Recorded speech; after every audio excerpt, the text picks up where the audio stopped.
JCY விடுதலை மையத்தில் விடுதலை பெருவிழா கூட்டம். பிசாசு சாப கட்டிலிருந்து விடுதலை வேண்டுமா? வியாதியின் கட்டிலிருந்து விடுதலை வேண்டுமா? மந்திர மரண கட்டிலிருந்து விடுதலை வேண்டுமா? இதோ உங்கள் விடுதலைக்கான நாள். வருகின்ற மே மாதம் 4ஆம் தேதி மாலை 4 மணிக்கு விடுதலை பெருவிழா கூட்டம். தாம்பரம் அடுத்த பதுவஞ்சேரியில் நமது JCY விடுதலை சென்டரில் வைத்து விடுதலை பெருவிழா கூட்டம் நடைபெறுகிறது.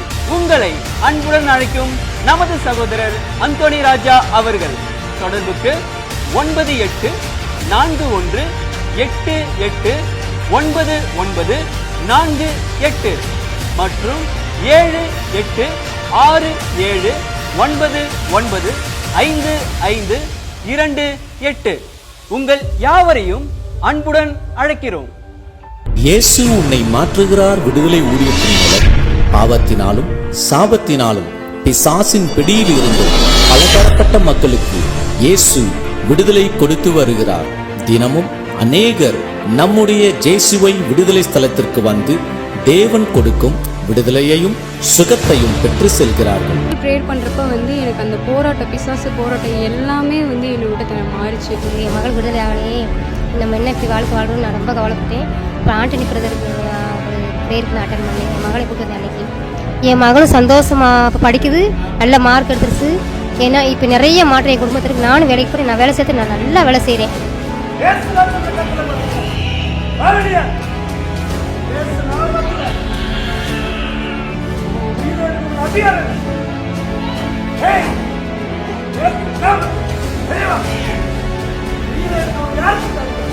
நல்ல ஆசீர்வாதமாக ஏசப்பா எனக்கு சுகம் கொடுத்துருக்கார். அப்புறம் கொஞ்ச நாள் கழிச்சு பார்த்தீங்கன்னா 1 வருஷத்துக்கு அப்புறம் இங்கே வந்து ப்ரேயர் பண்ணிட்டு போனேன். நீங்கள் சொன்னது இப்போ நான் 1 வருஷத்தில் ஒரு ஆல்கோல் கொடுத்துருக்கேன். பாஸ்டர் ஐயா கொடுத்த ஒரே இதில் நான் இப்போ ஆயில் மற்றும் சாப்பாட்டில் நான் மட்டும் கலந்து வச்சு நான் சாப்பிட்டேன். நான் ஜெபம் பண்ணிக்கிட்டே இருந்தேன். ஏசப்பா, நான் உங்கள் மேலே இருக்கிற விசுவாசத்தினால மட்டும் நான் இந்த ஆயிலை நான் தொட்டு நான் சாப்பிட்றேன் அப்படின்னு சொல்லிட்டு நான் ஜெபம் பண்ணேன். கரெக்டாக நான் இங்கே வந்துட்டு போய் 4ஆவது மாதத்தில் நான் கன்சீவ் ஆகிட்டேன். ஐயா என்ன கொடுத்தாங்க, அதை சாப்பாடில் சாப்பிடுங்க அப்படின்னு சொல்லவும் அதை வாங்கிட்டு போய் நான் சாப்பிட்டதுலேருந்து கைவிளை முற்றிலுமா நீங்கி.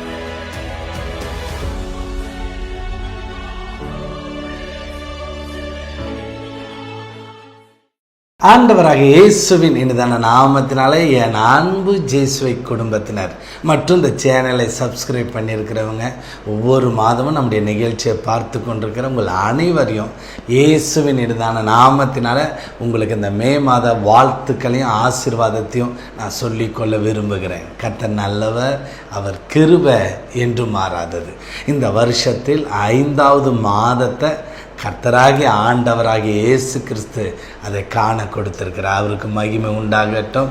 போன மாதம் முழுவதும் நீங்கள் ஜெபித்த ஒவ்வொரு ஜெபத்தின் பலனை நாங்கள் வெளி ஊழியங்களில் ஒவ்வொன்றாக நாங்கள் பார்க்க கர்த்தர் கிருபை கொடுத்தார். அவர் நாம மகிமைப்படட்டும். ஜெபித்த உங்களையும் கர்த்தர் உங்கள் குடும்பத்தையும் ஆசீர்வதிப்பார். அதில் எந்த சந்தேகமும் இல்லை.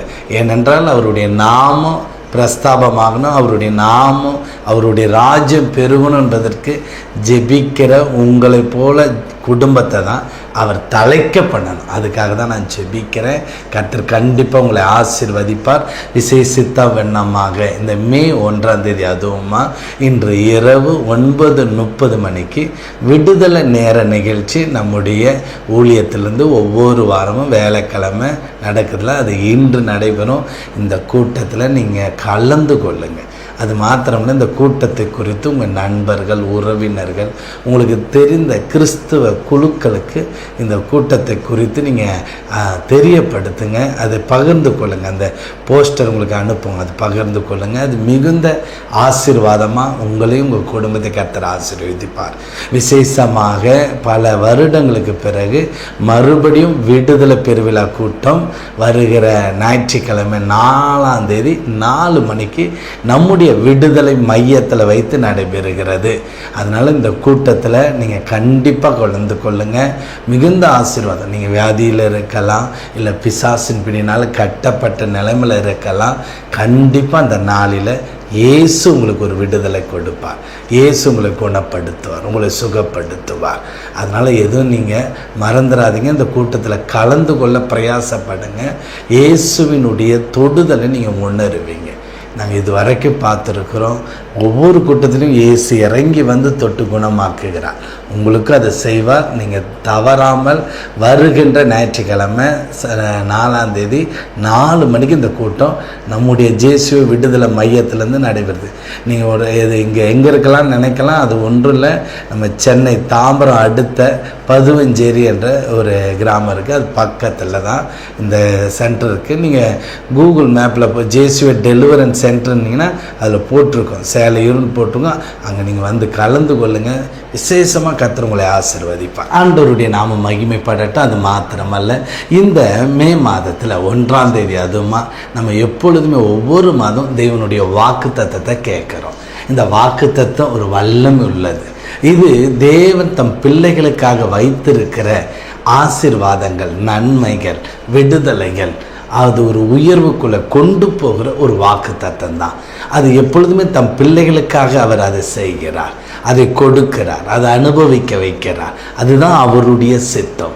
இந்த நாளில் விசேஷித்த வண்ணமாக இந்த நாளில் இந்த வாக்குத்தத்தத்தை பார்த்து கொண்டிருக்கிற உங்களுக்கு கர்த்தர் சொல்கிறார், ஒரு வேளை இந்த நாளில் உங்கள் வாழ்க்கையில் நீங்கள் முன்னேறாதபடி ஏதாவது தடை கற்கள், உங்களுக்கு வழி திறக்காதபடி எல்லா கதவுகளும் மூடப்பட்டு இருந்தாலும் நீங்கள் பயப்படாதீங்க.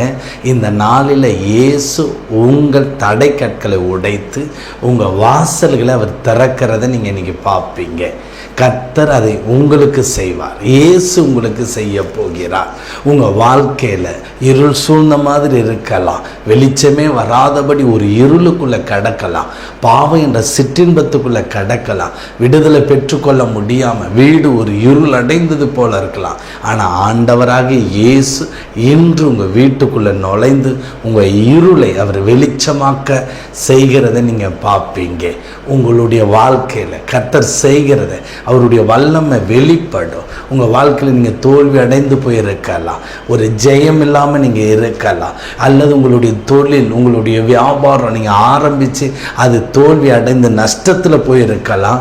ஆனால் கர்த்தர் இந்த நாளில் உங்களை பார்த்து சொல்கிறார், ஒன்றுக்கும் பிரயோஜனம் இல்லை உலக மனிதர்கள் சொல்லியிருக்கலாம். ஆனால் கர்த்தர் சொல்கிறார், நான் இன்று நீ எந்த இடத்தில் தோல்வி அடைந்தாயோ, எந்த இடத்தில் நஷ்டம் அடைந்தாயோ, அந்த இடத்துல நான் உன்னை ஜெயமாக மாற்றி உன்னுடைய நஷ்டத்தை ஆசீர்வாதமாக கர்த்தர் மாற்றி தரப்போகிறார். அவருடைய வல்லமை வெளிப்படுங்க, அவருடைய மகிமை வெளிப்படும். இந்த நாளில் நீ சோர்ந்து போயிருக்கலாம், அந்த பிசாசு கட்டிலிருந்து, இந்த வியாதியிலிருந்து மருத்துவர்கள் கைவிட்டிருக்கலாம், எத்தனையோ மந்திரவாதிகளை நீங்கள் தேடி பார்த்து அவங்களும் கைவிட்டிருக்கலாம், ஏன் ஊழியக்காரர்களை தேடி போயும் ஒரு அற்புதம் நடக்காமல் போயிருக்கலாம். ஆனால் இன்று இயேசு உங்கள் வியாதி, உங்கள் பிசாசின் போராட்டம், உங்கள் மந்திர கட்டுகளை அனைத்தையும் அவர் விடுவித்து உங்களை சந்தோஷப்படுத்த போறார்.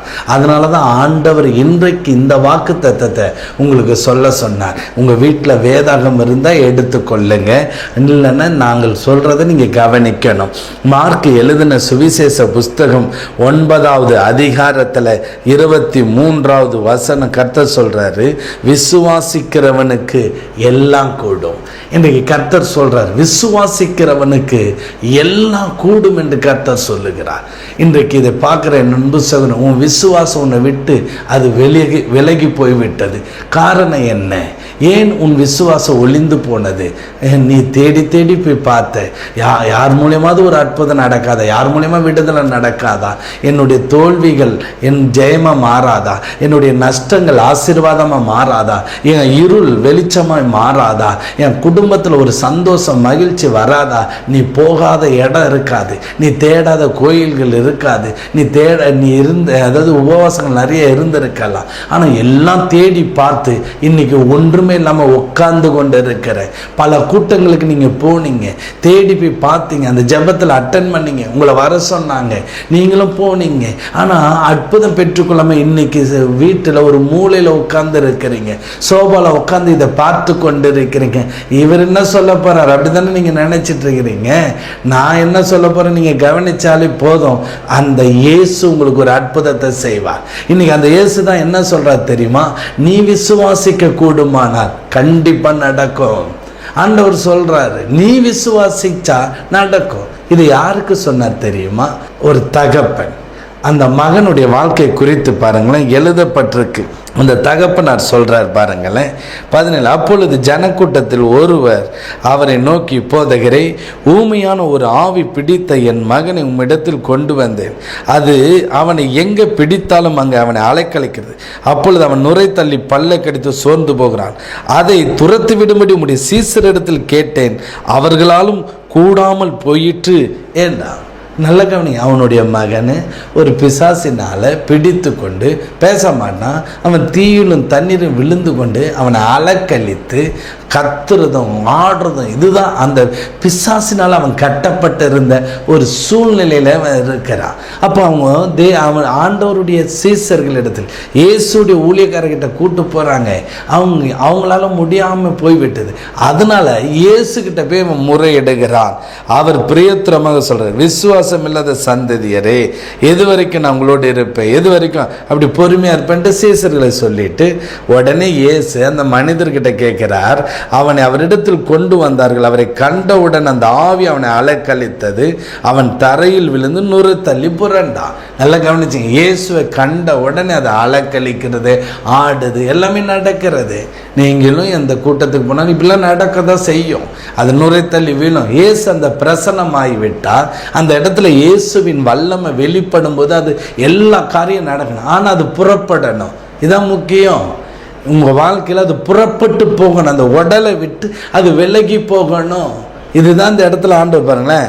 அப்போ பாருங்களேன், அவனுடைய தகப்பன் இது ஏது இவனுக்கு உண்டாகி எத்தனை காலம் ஆயிட்டு, சிறு வயதுலேருந்து இருக்கு. உடனே சொல்றாரு, சிறு வயதுலேருந்து இவனை கட்டியிருக்கிற இந்த கட்டிலிருந்து விடுவிக்க அவன் சொன்ன ஒரு காரியத்தை பாருங்களேன். அது 22, இவனை கொல்லும்படி அவங்க தகப்பன் சொல்றார், அது அநேகரும் தீயிலும் தண்ணீரிலும் தள்ளிட்டு நீர் ஏதாவது செய்யக்கூடுமானால். இவர் எல்லாம் வெறுத்து போயிட்டார், மன சோர்ந்து போய் இனி அவ்வளோதான், என் மகனை காப்பாற்ற முடியாது என்ற சூழ்நிலையில் வரும்பொழுது இயேசுவிட்ட முறையிடுகிற ஒரு காரியம், இயேசுகிட்ட முறையிட்ட ஒரு காரியம். நல்லா புரிந்து கொள்ளுங்க. இப்போ நீங்கள் உட்கார்ந்து இருக்கிறீங்க, எல்லாரையும் பார்த்துட்டீங்க, இனி யாரையும் பார்க்கக்கூடாது. நீங்கள் ஒரு முடிவு எடுத்துட்டீங்க, ஒரு தீர்மானம் எடுத்துட்டு அமைதியாக உட்கார்ந்து இருக்கிறீங்க. இயேசுகிட்ட பேசிட்டீங்க, நீங்கள் தான் செய்யணும் இயேசுவை, நீங்கள் தான் செய்யணும் இயேசுவன்ட்டு கேட்டுட்டு இருக்கிறீங்க. நீர் ஏதாவது செய்யக்கூடுமானால் நான் சொல்லவா? இயேசு என்ன சொல்கிற பாருங்க. அந்த இடத்துல இயேசு சொல்கிற, இயேசு அவனை நோக்கி, நீ விசுவாசிக்க கூடுமானா. ஏன் அவர் ஆண்டவர் அப்படி சொல்கிறாரு? சொல்ல காரணம் என்ன? இன்னைக்கு மனிதர்கள் மக்கள் ஒரு நம்பிக்கையோடு எல்லா இடத்துக்கும் போகிறாங்க. அந்த தவறு கிடையாது. ஜெபிக்கிற இடத்துக்கு போகிறது தவறு கிடையாது. தேடி போகிறதுக்கு நல்லது தான். இன்றைக்கி நீங்கள் ஒரு சகோதரர் வந்தார் இந்த விடுதலை ஊழியத்துக்கு, அவர் விடுதலை பெற்றுக்கொள்ளணும் வந்தார். அவர் சொன்னார், நான் நிறைய யூடியூப் சேனல் பார்ப்பேன், நிறைய ஒருத்தர் பாஸ்டர்கிட்ட எல்லாருக்கிட்டையும் போய் பார்த்துட்டு வந்துட்டார். எல்லாரையும் போய் பார்த்துட்டு வந்து என்கிட்ட உட்காந்து பேசிட்டு இருந்தேன். நான் போனேன், அங்கே அவ்வளோ ஆடுறதெல்லாம் பார்த்தேன். நான் விடுதலை பெற்றுக்கொள்ளுமே போய் நின்றேன். நான் ஜெபம் பண்ணினேன், ஆனால் நான் விடுதலை பெற்றுக்கொள்ளலை. எல்லா இடத்துலையும் நான் வெறுமையாக வந்துட்டு என்கிட்ட பேசுகிறேன். அப்போ நான் சொன்னேன், நான் என்ன சொன்னேன் தெரியுமா? நீ விசுவாசிக்கிறேன். நான் விசுவாசிக்கிறேன்னா அப்படியா? அப்போ அடுத்தது அவங்களுக்கு சொன்னேன், நான் அது படிக்கிறேன். லூக்கா வாசிக்கலாம், 18வது அதிகாரம் 27வது வசனத்தை நான் படிக்கிறேன். அதற்கு அவர், மனுஷரால் கூடாதவைகள் தேவனால் கூடும் என்றார். நான் ஒன்று சொல்லவா? மனுஷனால் எதுவுமே நடக்காது. மனுஷனால் நீங்கள் நடந்துரும் நீங்கள் நினச்சிங்கன்னா தவறு. நீங்கள் மனுஷனை நம்புறீங்க. நான் ஒன்றே ஒன்று சொல்கிறேன், கர்த்தராகிய இயேசுவை நம்புங்க. இயேசுவை நம்பணும். அதனால தான் இந்த இடத்துல சொல்கிறாரு, அதற்கு அவர் மனுஷரால் கூடாதவைகள். மனுஷரால் முடியல பார்த்தியா, நான் முடித்து தரேன், நான் நடத்தி தரேன். இதுதான் இயேசு. மனிதனை நம்புவதை விட இயேசுவை நம்பணும் என்று வேதம் சொல்லுகிறது. ஒரு சம்பவம் நடந்தது, அது ஊழியக்காரனே பேசுகிறான். இயேசுவோடு இருந்த பேதுரு, இந்த சபையின் முதல் தலைவர், அவன் சொல்லுகிற வார்த்தையை படிக்கல. அப்போஸ்தலர் நடபடிகள் 3வது அதிகாரத்தில் 16வது வசனம், அவருடைய நாமத்தை பற்றி விசுவாசத்தினால் அவருடைய நாமமே நீங்கள் பார்த்து அறிந்திருக்கிற இவனை பலப்படுத்தினது. அவரால் உண்டாகிய விசுவாசம் உங்கள் எல்லாருக்கும் முன்பாக இந்த சர்வாங்க சுகத்தை இவனுக்கு கொடுத்தது. இந்த இடத்துல தெளிவா சொல்றாரு, அவருடைய நாமத்தை பற்று விசுவாசத்தினால். அந்த விசுவாசம் உங்களோடு இருக்கும் பொழுது அந்த அற்புதமான சுகம் நடந்ததான். அந்த சீசர்கிட்டயே வெள்ளியும் பொண்ணு இல்லை, முடவனா உட்காந்து பிச்சை கேட்டு கொண்டு இருக்கிறான் தேவாலயத்தில் வாசல் அண்டையில். அப்போ இந்த இடத்துல அவங்க என்னமா சொல்றாங்க, எங்க கிட்ட ஒன்றும் கிடையாது, ஆனால் எங்க கிட்ட ஒன்று இருக்கு. அது என்ன தெரியுமா? நசரனாகிய இயேசுவின் அழகா இப்போ இயேசு கிறிஸ்து நாமத்தினாலே நீ எழுந்து நட சொன்னாங்க. என்கிட்ட இருக்கிறத நான் உங்ககிட்ட கொடுக்கிறேன், அது உனக்கு ஒரு அற்புதத்தை கொடுக்கும். என்ன நடந்தது பாருங்க, அற்புதமாக வலது கையை அவனை பிடித்து தூக்கிவிட உடனே அவனுடைய கால்கள் எல்லாம் பலனடைய ஆரம்பித்திருந்தது. அற்புதம் நடந்துச்சு. சரி, அற்புதம் நடந்தோன்னு அவங்க சொல்றாங்க பாருங்களேன். இப்போ ஒரு அற்புதம் நடந்தா மக்கள் ஓடி போவாங்க, போகலாம், தப்பெல்லாம் கிடையாது. ஆனா நல்லா கவனிங்க, அதுல பாருங்களேன் 12 பேதுரு அதை கண்டு ஜனங்களை நோக்கி, இஸ்ரவேலரே, இதை குறித்து நீங்கள் ஆச்சரியப்படுகிறது என்ன? நாங்கள் எங்கள் சுய பக்தினாலாவது சுய சக்தினாலாவது எங்கள் சுய பக்தினாலாவது இவனை நடக்க பண்ணிடணும் என்று நீங்கள் எங்கள் நோக்கி பார்க்கிறது என்ன? அவங்க சொல்றாங்க, எங்களையே நீங்க நோக்கி பார்க்கிறீங்க, இது எங்களுடைய சுய சக்தினாலும் அல்ல, சுய பக்தினாலும் அல்ல. நாங்கள் நல்லா ஜெபிக்கிறோம், 3 மணி நேரம் ஜெபிக்கிறோம், அதனால நடந்தது அல்ல, எங்களுடைய சக்தினால நடக்கலை, இயேசுவின் நாமத்தினால் நடந்தது. இப்போ புரியுதா புரியலையா? நீங்கள் ஒவ்வொரு இடத்துக்கு போகிறத நிப்பாட்டிட்டு, இயேசுவே எங்களுக்கு சரியான இடத்துல கொண்டு போங்கப்பா, நாங்கள் உண்மை அறிந்து கொள்ளவும் உம்முடைய வல்லமையை பெற்றுக்கொள்ளவும் எங்களுக்கு உதவி செய்யுங்க. அந்த விசுவாசத்தை எங்களுக்கு கொடுங்க ஆண்டவரே. நாங்கள் மனிதனை நம்பி சோர்ந்து போயிருக்கலாம். இன்றைக்கு நீங்க மனிதனை நம்பி சோர்ந்து போய் உட்கார்ந்து இருக்கிறீங்க.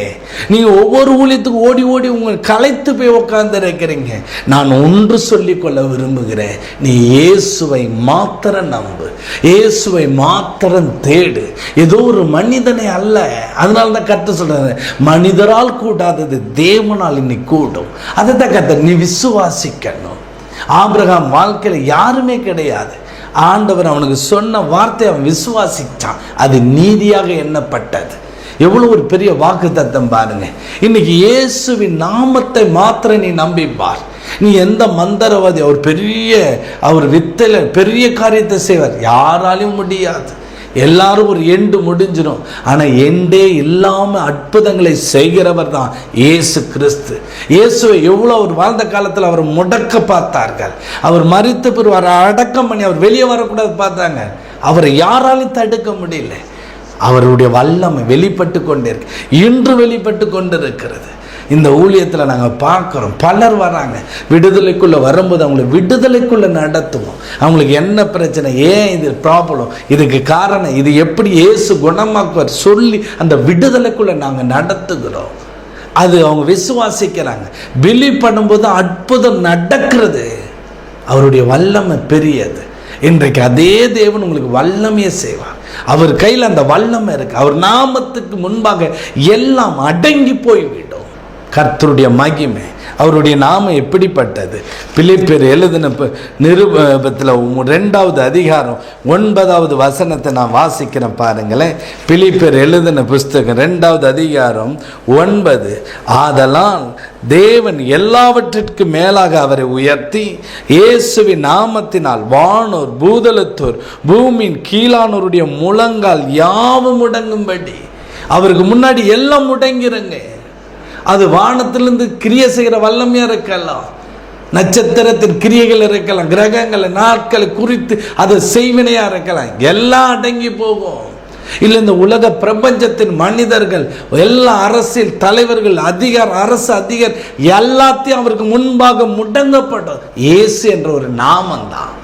அது மாத்திரம் அல்ல, நல்லா கவனிச்சு பாருங்க, அது பூமியின் கீழான பாதாளத்தில் இருந்து செத்த ராட்சத கிரிகளை எழுப்பி அனுப்பினால் அது இயேசு நாமத்துக்கு முன்னாடி முழங்கால் படியேற்றும். இன்னைக்கு நீங்க விடுதலை அடையாதபடி, ஒருவேளை உங்களுடைய மகன் விடுவிக்க முடியாதபடி, தீய பழக்கத்துல தீய கட்டுகளை இருக்க விடுதலை இல்லாம நீங்க இருக்கலாம். நான் சொல்லுகிறேன், இந்த இயேசுவின் வல்லமை அதை விடுதலை கொடுக்கும். உங்களுடைய மகள் வீட்டுக்குள்ள அடைக்கப்பட்டு இருக்கலாம், திருமணம் நடந்து வெளியே வீட்டுக்குள்ளே இருந்து இருக்கலாம், அல்லது நீங்க ஆஸ்பத்திரியில அடைக்கப்பட்டு இருக்கலாம், வியாதினால படுக்கையில கிடக்கலாம். இன்றைக்கு இயேசுவின் வல்லமை உங்களை தேடி வருகிறது. ஆனா அவர் உங்ககிட்ட கேட்கிறது, நீ என்னை விசுவாசிக்கிறியா? நீ விசுவாசிப்பாயானால் எல்லாம் நடக்கும், எல்லாம் நடக்கும். அதைத்தான் கர்த்தர் சொல்றார், அதைத்தான் கர்த்தர் சொல்லுகிறார்.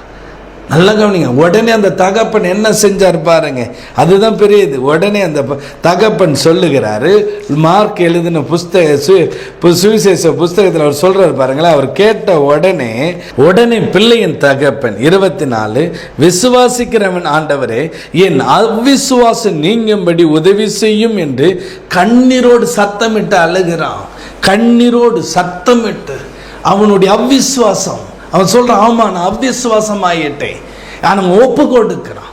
இன்றைக்கு இதை பார்க்கிற அன்பு சகோதரனே, உன் அவ்விசுவாசத்தை கர்த்தர்கிட்ட ஒப்பு கொடுங்க. எதுக்கோ அழுவுறீங்க, உன் அவ்விசுவாசம் விலகி போகணும். ஏன்? நீ விசுவாசித்தால் தேவ மகிமை வெளிப்படும், விசுவாசித்தால் வல்லமை வெளிப்படும், விசுவாசித்தால் மகிமை வெளிப்பட்ட அற்புதங்கள் நடக்க ஆரம்பிக்கும். எல்லாம் சிறையிருப்பிலிருந்து வெளியே வந்துடலாம். அதைத்தான் கர்த்தர் சொல்லுகிறார். கர்த்தர் இவ்வளவுதான் செய்வார் என்று நீங்கள் முடிவு எடுக்காதீர்கள். கர்த்தர் எல்லாவற்றையும் செய்து முடிக்கிற அவர் வல்லமுள்ள தேவன். அதனாலதான் அவருடைய நாமம் சர்வ வல்லமுள்ள தேவன். எல்ஷடா, சர்வ வல்லமுள்ள தேவன். அவர் வல்லமையாய் வெளிப்படுவார். அது எப்பேற்பட்ட போராட்டமா இருக்கலாம். ஒருவேளை சர்பத்தின் வல்லமையினால் கட்டப்பட்டு இருக்கலாம், அல்லது விழுந்து போன தூதனின் ஆவினால், இரத்தத்தை குடிக்கிற ஆவினால் உங்களை கட்டி வைத்திருக்கலாம். உங்களை திருமணத்தை நடத்தி விடாதபடி நடந்துடக்கூடாது என்பதுக்கு எந்த ஒரு பிசாசின் வல்லமை உங்களை பிடித்து அலக்களித்து கொண்டிருக்கலாம். ஆனா இன்று இயேசு விடுதலை கொடுக்க போறார். நீங்கள் என்ன செய்யணும்? உங்க விசுவாசம், அதாவது அவ்விசுவாசம் ஒளிந்து போய் விசுவாசம் துளிர்க்கணும், விசுவாசம் உண்டாகணும். நீங்க விசுவாசிக்கும் பொழுது என்ன நடக்கும்? நீங்க ஆண்டவரை விசுவாசிக்கிறீங்கன்னா நீங்க உங்க வாழ்க்கையில கண்ணீர் வரவே வராது. உங்க வாழ்க்கையில விசுவாசம் இல்லைன்னா, அவ்விசுவாசம் இருந்தா அழுகை இருந்து கொண்டே தான் இருக்கும். அதுதான் கண்ணீரோடு அவன் ஜெபிக்கிறான். அப்ப பாருங்களேன், அப்பொழுது ஜனம் கூட்டமாய் ஓடி வருகிறது இயேசு கண்டு அந்த அசுத்தாவியை நோக்கி, ஊமியும் செவிடுமான ஆவி இவனை விட்டு புறப்பட்டு போ, இனி இவனுக்குள் போகாத என்று நான் உனக்கு கட்டளையிடுகிறேன் என்று அதை அதட்டினார். நல்லா கவனிச்சு பாருங்க, அதட்டுறார். இவனுக்குள்ள இனி போகக்கூடாது. ஒரு நாள் வருது, இன்னொரு நாள் விலைக்கு இருக்குது, அப்படிலாம் இல்லை, துரத்தி விடுகிறான். அவன் அன்னைக்கு ஒப்பு கொடுத்த பிறகு இன்னைக்கு பார்க்குற என் அன்பு சகோதரனே, நீ நிறைய கேள்வி கேட்குற, கேள்வியை விட்டுட்டு என் அவ்விசுவாசம் என்னை விட்டு ஒளிந்து போகணும் சொல்லிப்பார். கர்த்தருடைய வல்லமை வெளிப்படும். அவர் அற்புதம் செய்வார். உங்களுக்கு திறந்த வாசலை வைப்பார். உன் நஷ்டத்தை ஆசீர்வாதமாய் மாற பண்ணுவார். உன்னுடைய இருள் வெளிச்சமாய் மாறும். உன்னுடைய வாழ்க்கையில கர்த்தர் புதிய வாசல்களை திறப்பார். உனக்கு தடை கற்களை அவர் எடுத்து போட்டு உன்னை ஆசீர்வாதமாய் வைப்பார். நீ இயேசுவை மாத்திரம் சார்ந்து கொள். அன்றைக்கு ஆபிரகாம் இயேசுவை சார்ந்து கொண்டான். அந்த சார்ந்து கொண்ட நிமித்தம் தேவன் அவனை ஆசீர்வதித்தார். அவரை விசுவாசித்தான். ஆண்டவரை இந்த தேசத்துக்கு, இந்த உலகத்துக்கு ஆசீர்வதிக்கப்பட்ட ஒரு பாத்திரமாய் கர்த்தர் வைத்திருக்கிறார். அதே போல உங்களையும் கர்த்தர் வைப்பார்.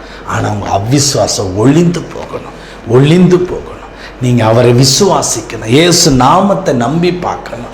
கடைசியா ஒரு வசனத்தை வாசிக்கிறேன். ரோமர் எழுதின நிருபத்தில் 10வது அதிகாரம் இப்படியா எழுதப்பட்டிருக்கிற அந்த வார்த்தையை நான் படிக்கிற பாருங்க.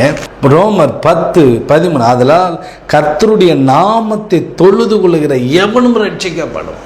ஆண்டவரை தொழுது கொண்டு பாருங்க.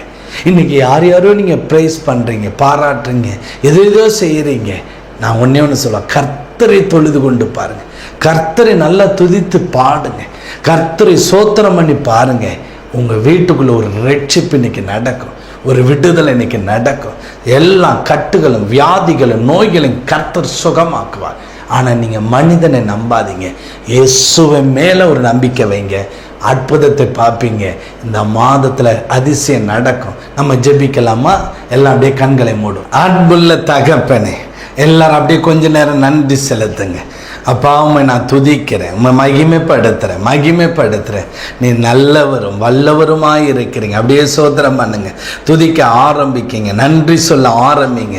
நன்றி சொல்ல சொல்ல சொல்ல ஒரு வல்லமை இறங்கி வரும், ஒரு அபிஷேகம் இறங்கி வரும், ஒரு தொடுதல் இறங்கி வரும். நன்றி நன்றி சொல்லுங்க. ஆண்டவரே, என் அவிசுவாசம் ஒளிந்து போகட்டும். முதலாவது ஜெபிங்க, நான் உண்மை விசுவாசிக்கணும். ஆண்டவரே, என் அவிசுவாசம் ஒளிந்து போகணும். ஜெபிங்க, பார்க்கலாம். சோதரிக்கிறோம் அப்பா, நன்றி செலுத்துங்க. ஆண்டவரே, அவிசுவாசம் என்னை விட்டு விலகணும். ரெண்டாவது, நான் இனி மனிதனை நம்பக்கூடாது. ஹல்லேலூயா, சோத்திரம். உண்மை நம்பணும். உண்மை நான் நம்பும் பொழுது எனக்கு விடுதலையும் சுகமும் பெற்றுக்கொள்வதற்கு நீங்க ஒரு தேவ மனிதனை எனக்காக அனுப்புவீங்க. என் கண்கள் அதை காணும். எல்லாம் ஜெபிங்க, சோத்திரம். தோற்றங்களை பார்த்து நான் விசுவாசிக்காதபடி, ஆண்டவரே, இயேசுவின் நாமம் அற்புதமுள்ள ஒரு நாமம் என்பதை நான் விசுவாசிக்கிறவன என்னை மாத்துங்கப்பா. எல்லாம் ஒப்புக்கொடு. ஜெபிங்க. நன்றி நன்றி நன்றி நன்றி. தேவ வல்லமை இறங்கி வரட்டும்பா. இந்த நாளில் ராஜா ஒரு விடுதலை உண்டாகட்டு சொல்லி ஜெபிக்கிற. கர்த்தருடைய மகிமை வெளிப்பட போகிறது. கர்த்தருடைய வல்லமை வெளிப்பட போகிறது. 430 வருட அடிமைத்தனத்தில் இருந்த அந்த மக்களை விடுதலை பண்ணி பாலும் தேனும் ஓடுகிற தேசத்தை கொடுத்த அந்த தேவன் தானே உன்னையும் விடுதலை பண்ணி உனக்கு பாலும் தேனும் ஓடுகிற ஒரு நல்ல ஒரு தேசத்தை கர்த்தர் கொடுப்பார். நீ அந்த சிறைப்பட்டு இருக்கிற அந்த வீட்டிலிருந்து நீ வெளியே வருவ. சிறைப்பட்டு இருக்கிற அந்த நிலத்தை விட்டு வெளியே வருவ. உன்னை சிறைப்பிடித்த அந்த வீட்டை விட்டு விடாதபடிக்கு உன்னை முழுவதும் கட்டி வைத்து இருக்கிற எல்லாம் எகிப்தின் வல்லமைகள் இப்பொழுது அக்கினினால் உடைக்கப்படுகிறது. அந்த வீட்டுக்குள்ள ஒரு அக்கினி விழுகிறது. உன்னை சிறைபிடித்து வைத்திருக்கிறது. உன்னுடைய மனம் துக்கத்தினால வேதனையினால நிறைந்திருக்கிறது. இப்பொழுதே அது விடுதலை நடக்கட்டும். ஒரு அற்புதம் நடைபெறட்டும் அப்பா. இயேசுவின் நாமத்தில் ஒரு அற்புதம் நடக்கட்டும். இந்த நேம் ஆஃப் ஜீசஸ். எல்லாம் சிறைப்பட்டு இருக்கிற எல்லார்கிட்டயும் போய் அந்த பிசாசினால் விடுதலை அடைய முடியல. மந்திர கட்டிலிருந்து விடுதலை வரல. சோத்திர பாவத்திலிருந்து ஒரு விடுதலை வரல. இன்றைக்கு கர்த்தருடைய வல்லமை உன் மேல் இறங்கி வருகிறது. இயேசு என்று கூப்பிடு. இயேசு என்று நீ கூப்பிடும் பொழுதுதான் அவருடைய வல்லமை வெளிப்படும். எங்களுடைய சுய சக்தினாலும் பக்தினாலும் அல்ல, இயேசுவின் வல்லமுள்ள நாமத்தில் விடுவிக்கப்படும்படி ஜெபிக்கிறப்பா. எல்லாம் அந்த அசுத்தாவிகள் புறப்படு. இனி அந்த குடும்பத்துக்குள் நுழையக்கூடாது. அவங்க மகனுக்குள்ள நுழையக்கூடாது. அவங்களுடைய மகளுக்குள்ள நுழையக்கூடாது. இயேசுவின் நாமத்தினால் அந்த ஆவிகள் எல்லாம் புறப்பட்டு ஓட கட்டளை கொடுக்கிறேன். எல்லாம் விலகி ஓடு. எல்லாம் விலகி ஓடு. இயேசு நாமத்தில் விலகு கட்டளை கொடுக்கிறேன். இனி நுழையக்கூடாது. அவங்களுடைய தொழில நுழையக்கூடாது. அவங்க மகள் வாழ்க்கையில நுழையக்கூடாது. மகனுடைய வாழ்க்கையில நுழையக்கூடாது. கடிந்து கொள்ளுகிற இயேசு நாமத்தில். நன்றி அப்பா, நன்றி ஆண்டவரே. ஒரு வல்லமை வெளிப்பட்டு கொண்டு இருக்கிறது. ஒரு மகிமை வெளிப்பட்டு கொண்டு இருக்கிறது. சோத்திரம். நஷ்டம் அடைந்த தொழில்கள், நஷ்டம் அடைந்த வியாபாரங்கள் இப்பொழுதே கர்த்தர் அதை ஆசீர்வாதமாக்கி தருகிறார். ஆசீர்வாதமாக்கி தரும்படி ஜெபிக்கிறேன் அப்பா. இன்னும் திருமணம் நடக்காம இருக்கிற பிள்ளைகளுக்கு, வயது வந்து திருமணத்தை முடித்து கொடுக்காதபடி, நல்ல கர்த்தவை மகன் கிடைக்காதபடி அப்பா வேதனையோடு இருக்கிற சகோதரிகளுக்கு ஒரு அற்புதம் இந்த மாதத்தில் நடக்கட்டும். ஹல்லேலூயா. காரியம் கர்த்தரால் முடியட்டப்பா. காரியத்தை கர்த்தர் முடித்து கொடுப்பீராக. சோதரிக்கிறேன் கர்த்தாவே, காரியம் மாறுதலால் முடிந்தது அல்லவா? உன் துக்க நாட்கள் முடிந்து போனது அல்லவா? இப்பொழுது திருமணம் நடைபெறாம இருக்கிற ஒவ்வொரு மகளுக்கும் இந்த மாதத்தில் ஒரு அற்புதம் நடைபெறும்படி சொல்லி ஜெபிக்கிறேன். ஒரு அற்புதம் நடக்கட்டும். வேலை இல்லாத பிள்ளைகளுக்கு வேலையை தரும்படி நான் ஜெபிக்கிறேன்ப்பா. வேலை இல்லாத பிள்ளைகளுக்கு வேலையை கொடுக்கும்படி ஜெபிக்கிறப்பா. ஹல்லேலூயா. சோதரிக்கிற பதவி உயர்வுகள் தடைகள் மாறட்டும். ஆண்டவரே, 10th +1 +2 பிள்ளைங்க ஆண்டவரே சோதரிக்கிற ராஜா, அவங்களுக்கு இந்த மாதம் ரிசல்ட் இருக்கு ஆண்டவரே. எல்லா பிள்ளைகளும் படித்து அப்பா நல்லா எழுதியிருக்கிற பிள்ளைங்க நல்ல ரிசல்ட் நல்ல மார்க் எடுத்து ஆண்டவரே மேல் படிப்புக்கு போகத்தக்கதா உம்முடைய வல்லமை வெளிப்படட்டப்பா. ஜெயமாய் முடித்து தாங்க ஆண்டவரே. உம்முடைய பிள்ளைகளுக்கு நல்ல ஒரு அற்புதம் நடக்கட்டப்பா. ஒரு படிப்புல சிறந்து வளரட்டப்பா. உன் பிள்ளைகள் எல்லாம் ஒளிவமர கண்டுகள் போல் வளர்வார்கள் சொன்னீரே. பிள்ளைகளை செழிப்பாக்கி படிப்புல சிறந்திருக்க செய்தருளும்படி ஜெபிக்கிறப்பா. உதவி செய்யுங்கப்பா. நீட் எக்ஸாம்ல நல்ல மார்க் எடுக்க உதவி செய்யுங்க ராஜா. இன்ஜினியர் காலேஜ்ல கர்த்தாவே சோதரிக்கிறோமாப்பா. எல்லா எக்ஸாம்லயும் நல்ல மார்க் எடுத்து நல்ல நிலைமையில பிள்ளைகள் வரட்டும்பா. வரட்டும் ராஜா. அதே போல வெளி தேசத்துல படிக்கிற பிள்ளைகள் பாதுகாக்கப்பட ஜெபிக்கிற. அவங்களுக்கு வியாதிகள் பலவீனங்கள் சத்துருவுடைய தொடுதல் ஒன்று இருக்கக்கூடாது. பிள்ளைகளுடைய ரத்த கோட்டைக்குள்ள மறைத்துக் கொள்ளுங்க, பாதுகாத்துக் கொள்ளுங்க, ஆசீர்வதிங்க. நீங்க எங்க ஜெபத்தை கேட்டு உங்களுடைய நாமத்தினால் நீங்க இவங்களை அற்புதமான காரியத்தை செய்கிறதுக்காக சோத்திரம் சோத்திரம். இப்பொழுது கர்த்தர் வியாதிகளை குணமாக்க போறா. உங்க வியாதி உள்ள இடத்துல கரங்களை வைத்துக் கொள்ளுங்க. கண் பிரச்சனை, இருதய பிரச்சனைகள், நுரையீரல் பிரச்சனைகள் எல்லாம் வைத்து பிரச்சனைகள் இன்னும் சுகமாக்க முடியாதபடி வேதனையோடு இருக்கிற எல்லா பலவீனத்தின் ஆவி இயேசுவின் நாமத்தினால விலகும்படி ஜெபிக்கிறப்பா. விலகும்படி ஜெபிக்கிறேன். எல்லாம் விலகி போகட்டும். இயேசுவின் தழும்புள்ள கரத்தில் சுகமடையட்டும் ஆண்டவர். ஒரு அற்புதமான சுகத்தை தந்து பிள்ளைகளை ஆசீர்வதிங்க, வழி நடத்தும். அப்படி செய்கிறதுக்காக உமக்கு சோத்திரம் சோத்திரிக்கிறோம். இயேசு நாமத்தில் ஜெபிக்கிற நல்ல பிதாவே, ஆமேன் ஆமேன். கர்த்தர் உங்களுக்கு ஒரு அற்புதம் செஞ்சிருக்கிறார். நீங்கள் விசுவாசித்து கொண்டே தான் இருக்கணும். நல்லா அவரை துதிச்சு பாடுங்க, அற்புதங்களை பெற்றுக்கொள்ளுவீங்க. மனிதன் அல்ல, இயேசுவை மாத்திர விசுவாசிங்க, அற்புதத்தை பெற்றுக்கொள்ளுங்க. விசேஷமாக மறந்துடாதீங்க, வருகிற ஞாயிற்றுக்கிழமை 4 மணிக்கு நம்ம சந்திக்கலாம். நீங்கள் வாங்க, ஒரு கர்த்தராகிய இயேசு உங்களுக்கு அற்புதம் செய்வார். God bless you.